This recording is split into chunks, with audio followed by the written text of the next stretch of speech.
Rosicrucianism is a spiritual and cultural movement that arose in Europe in the early 17th century after the publication of several texts announcing to the world a new esoteric order. Rosicrucianism is symbolized by the rosy cross or rose cross. Hello everyone and welcome back to Grimoire of Myths. Today, we embark on a fascinating journey into the esoteric realm of Rosicrucianism, an ancient mystical tradition shrouded in mystery and wisdom. Join me as we unravel the secrets and delve deep into the teachings of the Rosicrucian order. If you're new here, don't forget to subscribe and hit the bell icon to stay updated on our explorations of the mystical and unknown. Before we dive in, let's understand the roots of Rosicrucianism. The Rosicrucian order traces its origins back to the early 17th century in Europe. The movement emerged with the publication of three manifestos: Fama Fraternitatis, Confessio Fraternitatis, and the Chimical Wedding of Christian Rosencreutz.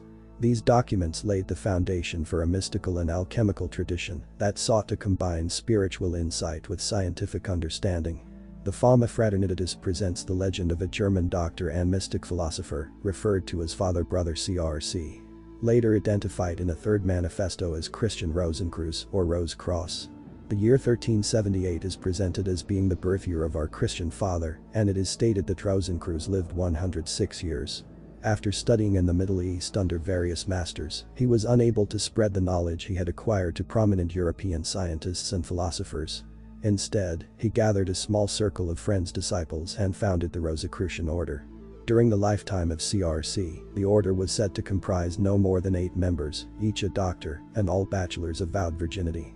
Each member undertook an oath to heal the sick without accepting payment, to maintain a secret fellowship, and to find a replacement for himself before he died. 3 such generations had supposedly passed between the year 1500 to 1600, a time when scientific, philosophical, and religious freedom had grown, so that the public might benefit from the Rosicrucians' knowledge, so that they were now seeking good men. The first Rosicrucian manifesto was influenced by the work of the respected Hermetic philosopher Heinrich Conrad of Hamburg, author of the Amphitheatrum Sapientiae Aeterni, who was in turn influenced by John Dee, author of the Monas Hieroglyphica. The invitation to the royal wedding and the chimical wedding of Christian Rosencreutz opens with Dee's philosophical key, the Monas Hieroglyphica's symbol. In the early 17th century, the manifestos caused excitement throughout Europe by declaring the existence of a secret brotherhood of alchemists and sages who were preparing to transform the arts and sciences and religious, political, and intellectual landscapes of Europe. Wars of politics and religion ravaged the continent. The works were reissued several times, followed by numerous pamphlets, favorable or otherwise. Between 1614 and 1620, about 400 manuscripts and books were published which discussed the Rosicrucian documents.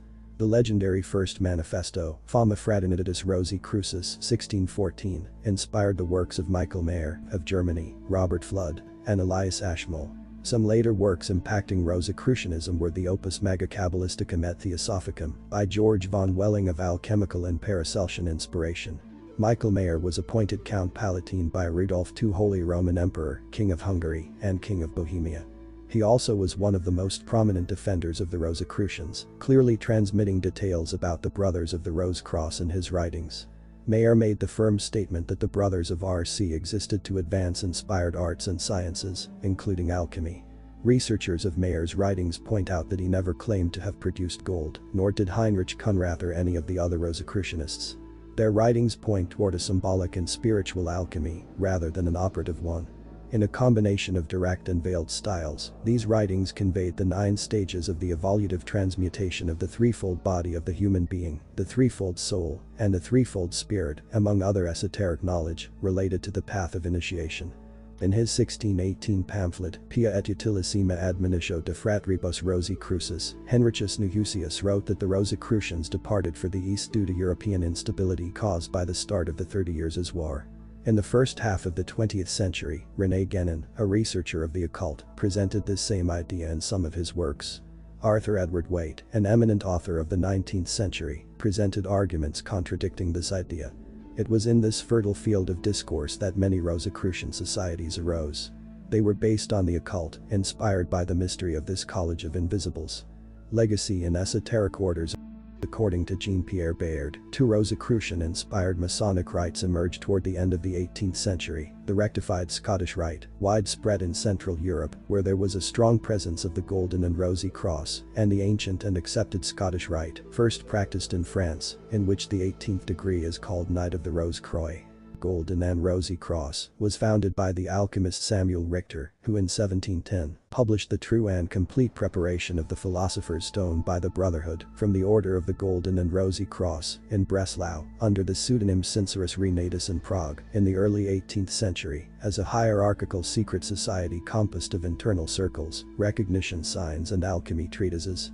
Under the leadership of Hermann Fichtel, the group reformed itself extensively in 1767 and again in 1777 because of political pressure. Its members claimed that the leaders of the Rosicrucian order had invented Freemasonry, and only they knew the secret meaning of Masonic symbols. In 1785 and 1788 the Golden and Rosy Cross group published the Geheim Figuren, or the secret symbols of the 16th and 17th century Rosicrucians. According to the writings of the Masonic historian E. J. Marcanus de Neger, who together with his father Gabriel M. Marcanus is held to be the founder of the Rite of Memphis Misraim of Freemasonry, based on earlier conjectures by a Rosicrucian scholar Baron de Westerode, and also promulgated by the 18th century secret society called the Golden and Rosy Cross. The Rosicrucian order was created in the year 46, when an Alexandrian Gnostic sage named Ormus and his 6 followers were converted by one of Jesus's disciples, Mark. Their symbol was said to be a red cross surmounted by a rose, thus the designation of Rosy Cross. According to Masonic writers, the Order of the Rose Cross is expounded in a major Christian literary work that molded the subsequent spiritual beliefs of Western civilization. The impact of Rosicrucianism extends beyond its esoteric teachings. We'll explore how it influenced the development of Western esotericism, alchemy, and even certain secret societies. From the Renaissance to the Enlightenment, the Rosicrucian movement has left an indelible mark on the cultural and intellectual landscape. As we wrap up our exploration, we'll touch upon the presence of Rosicrucianism in the modern world. Organizations such as the ancient mystical order Rosicrucis, Amorc, continue to carry the torch, preserving and disseminating ancient wisdom to seekers worldwide. Thank you for joining me on this enlightening journey into the world of Rosicrucianism. If you enjoyed this exploration, give it a thumbs up, share it with your fellow seekers, and comment below with your thoughts and questions. Don't forget to subscribe for more mystical adventures. Until next time, stay curious and keep exploring the mysteries of the universe.